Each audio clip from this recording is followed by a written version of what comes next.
सभी माताओं और बहनों को राम राम। आपका स्वागत है हमारे चैनल उपवास व्रत कहानियाँ।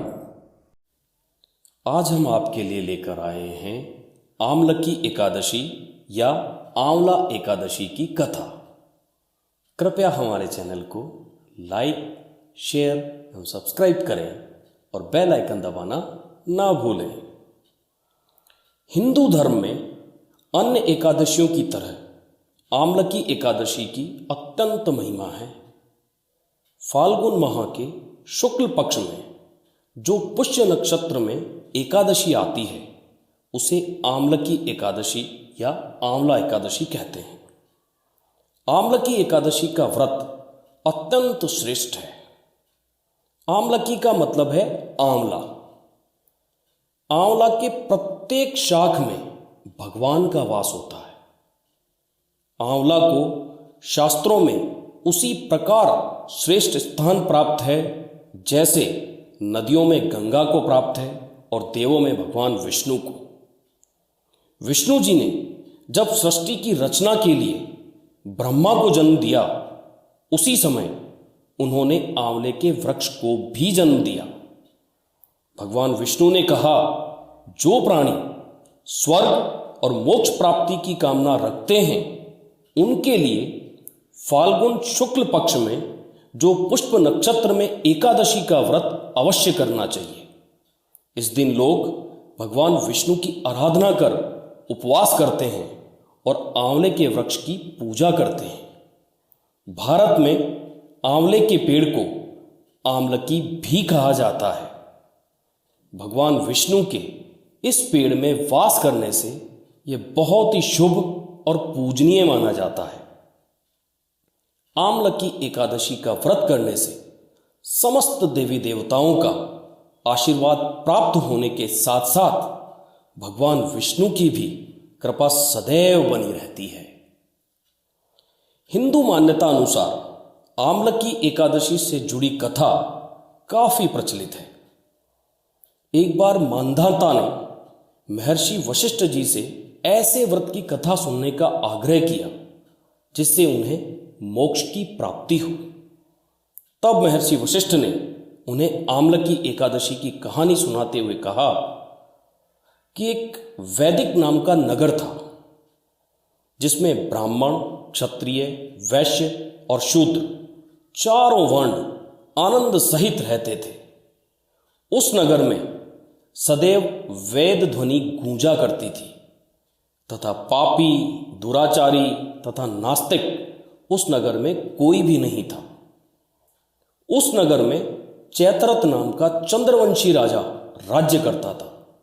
वह अत्यंत विद्वान तथा धर्मी था। उस नगर में कोई भी व्यक्ति दरिद्र व कंजूस नहीं था।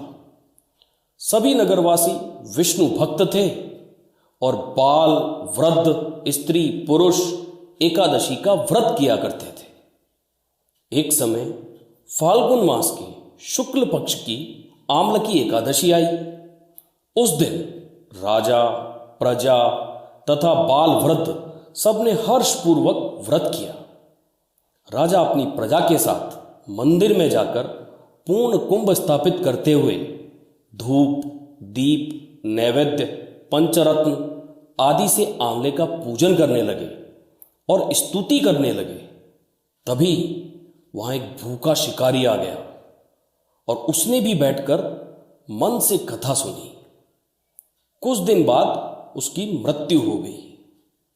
मृत्यु के बाद उसने एक राजा के यहां जन्म लिया और अन्न, धन, बल, साहस से परिपूर्ण रहा। एक बार जब वो थक कर जंगल में ही विश्राम करने लगा तो जिन लोगों को उसने मारा था उनके संबंधी उसे मारने आए। तभी वहां देवी प्रकट हुई और देवी ने उन लोगों का सर्वनाश कर दिया।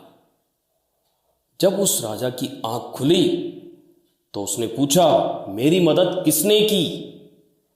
तब आकाशवाणी हुई कि यह तुम्हारे आमलकी एकादशी करने का फल है। तुम्हारी रक्षा स्वयं भगवान विष्णु ने की है। तभी से इस व्रत को किया जाने लगा। इस व्रत के करने से समस्त पाप नष्ट हो जाते हैं। इस व्रत का फल 1000 गोदान के फल के बराबर होता है। आमला की एकादशी का व्रत अपने आप में बहुत फलदायी होता है।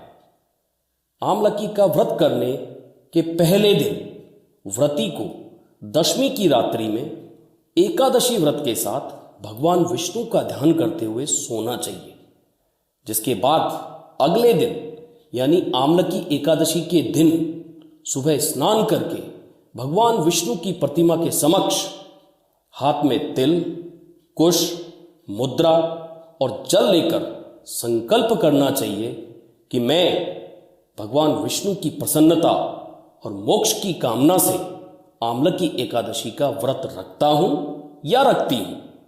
मेरा यह व्रत सफलतापूर्वक पूरा हो, इसके लिए श्रीहरि मुझे अपनी शरण में रखें। तत्पश्चात भगवान विष्णु का ध्यान कर मंत्र का उच्चारण करना चाहिए। भगवान की पूजा के पश्चात पूजन सामग्री लेकर आंवले के वृक्ष की पूजा करनी चाहिए। सबसे पहले वृक्ष के चारों ओर की भूमि को साफ करें और उसे गाय के गोबर से पवित्र करें। पेड़ की जड़ में एक वेदी बनाकर उस पर कलश स्थापित करें। इस कलश में देवताओं, तीर्थों व सागर को आमंत्रित करें। कलश में सुगंधी और पंचरत्न रखें। इसके ऊपर पंच पल्लव रखें, फिर दीप जलाकर रखें। कलश पर श्रीखंड चंदन का लेप करना और वस्त्र पहनाना चाहिए। अंत में कलश के ऊपर भगवान श्री विष्णु के छठे अवतार परशुराम जी की मूर्ति स्थापित करें और विधिवत रूप से परशुराम जी की पूजा करें। रात्रि में भगवान कथा व भजन कीर्तन करते हुए प्रभु का स्मरण करें। द्वादशी के दिन सुबह ब्राह्मण को भोजन करवाकर दक्षिणा दें। साथ ही परशुराम की मूर्ति सहित कलश ब्राह्मण को भेंट करना चाहिए। इन क्रियाओं के पश्चात उपवास खोलकर अन्न जल ग्रहण करना चाहिए। बोलो भगवान विष्णु की जय। और हाँ, अभी तक आपने हमारा चैनल सब्सक्राइब नहीं किया है तो कृपया हमारा चैनल सब्सक्राइब करें।